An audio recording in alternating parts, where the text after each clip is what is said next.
Assalamualaikum warahmatullahi wabarakatuh. Saya Fikri Aulia Rahman, NIM L 2002 20157 akan menjelaskan materi bab 3 yaitu akal dan wahyu dalam perspektif tujuan penciptaan manusia. Pertama-tama dalam diskusi tentang penciptaan, perhatian tertuju pada dua unsur utama, yaitu subjek yaitu pencipta atau Tuhan dan objek yang diciptakan yaitu alam.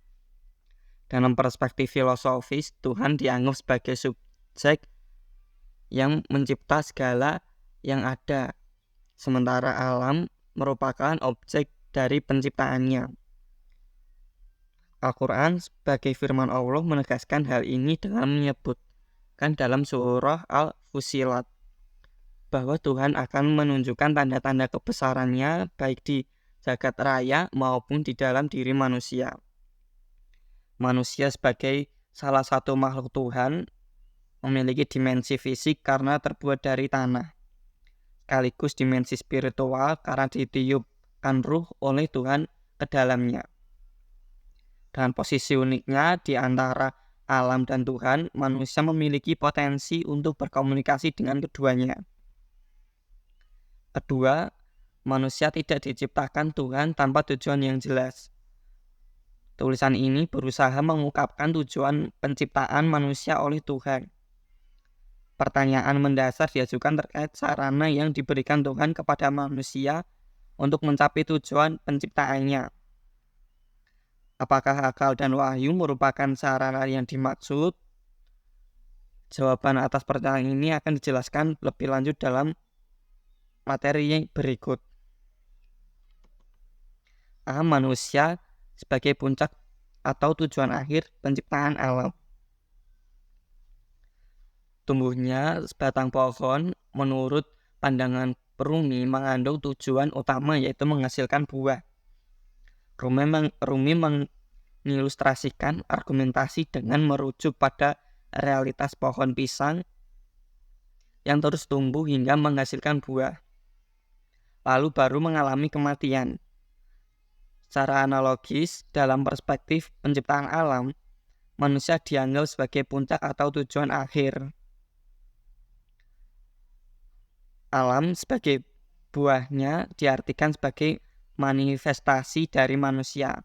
Dalam konteks tujuan akhir penciptaan alam, sebagai segala unsur di dalamnya diibaratkan sebagai persiapan untuk manusia. Mirip dengan bagaimana seluruh bagian pohon pisang dipersiapkan untuk buahnya. Perspektif ini dapat ditemukan dalam hadis qudsi yang menyatakan bahwa seluruh alam semesta ini diciptakan karena manusia. Dan Al-Quran mengungkapkan bahwa Tuhan menciptakan segala sesuatu di bumi ini untuk manusia. Sementara itu, dalam konteks sebagai puncak penciptaan alam secara biologis, manusia dianggap sebagai makhluk yang paling lengkap dan canggih. Manusia mengandung semua unsur yang ada dalam kosmos, termasuk unsur mineral, tumbuhan, dan hewan. Analogi ini mencerminkan konsep mikrokosmos di dalam manusia dianggap sebagai dunia kecil yang mencakupkan semua unsur yang ada dalam kosmos. Unsur tersebut melibatkan daya atomik atau unsur mineral, daya nabati seperti makan, tumbuh, dan berkembang biak atau disebut juga dengan unsur tumbuhan, serta daya hewani seperti penginderaan dan gerak. Kontribusi Ibnu Sina tentang indera batin juga disorot menambahkan dimensi penginderaan manusia dengan panca indera batin, termasuk orientatif, daya imajinasi, daya estimatif, dan daya memori. Kemudian unsur khas manusia membedakannya dari makhluk lain adalah akal dalam konteks ini. Akal sering diartikan sebagai hewan yang berbicara dan akan menjadi kunci bagi manusia untuk berkomunikasi, menyampaikan gagasan, dan menciptakan simbol-simbol melalui bahasa. Akal terbagi dalam dua daya utama, kemampuan kognitif atau teoritis yang memungkinkan manusia mengetahui dan menyusun ilmu pengetahuan, serta kemampuan manajerial atau praktis yang memungkinkan manusia mengelola dan mengendalikan dorongan jiwa atau nafsu. Manajemen nafsu ini dianggap penting untuk mencegah tindakan tercela dan mendorong tindakan mulia. Terakhir, manusia sebagai puncak penciptaan alam disempurnakan oleh Tuhan dengan pemberian sesuatu yang bersifat rohani, yaitu qalb atau hati atau intuisi. Seperti akal, hati juga memiliki potensi untuk menangkap objek-objek imaterial, berkomunikasi dengan entitas rohani, dan menerima ilham dan wahyu. Wahyu dianggap sebagai firman Tuhan yang diberikan kepada manusia yang mencapai tingkat kesempurnaan tertentu sebagai nabi dan rasul untuk menjadi pegangan dan panduan hidup. B. Tujuan penciptaan manusia.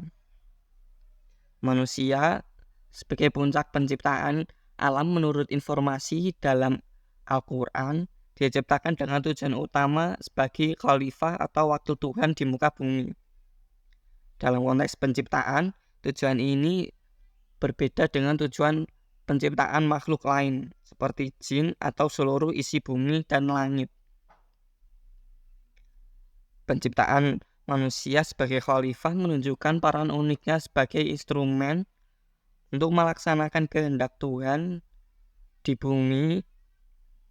Tugas konkret dari peran ini dapat diinterpretasikan sebagai usaha untuk memakmurkan bumi, baik secara literal maupun dalam konteks pembangunan kebudayaan dan peradaban. Untuk melaksanakan fungsi khalifah ini, manusia diberikan oleh Tuhan dua hadiah istimewa, yaitu ilmu pengetahuan dan kebebasan memilih.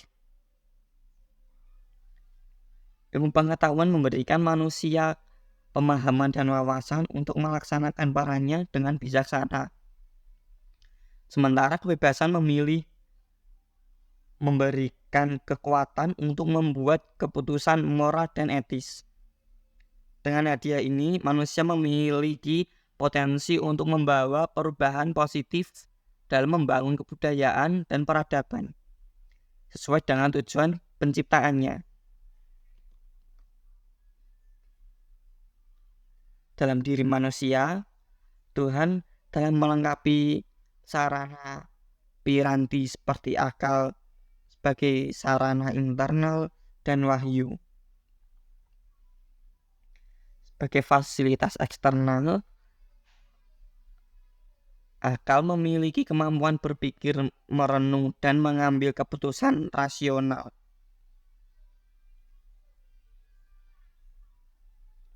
Sementara itu, manusia yang diturunkan kepada manusia yang mencapai tingkat kesempurnaan seperti Nabi Muhammad SAW memberikan pedoman moral dan spiritual.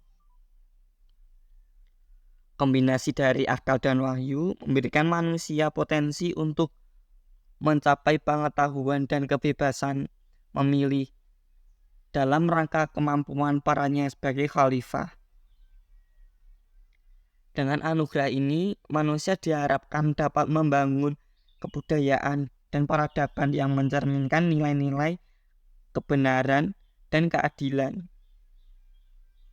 Pada bab ini akan oleh khalifah. Terima kasih, itu saja pembahasan dari saya. Kurang lebihnya mohon maaf. Wassalamualaikum warahmatullahi wabarakatuh.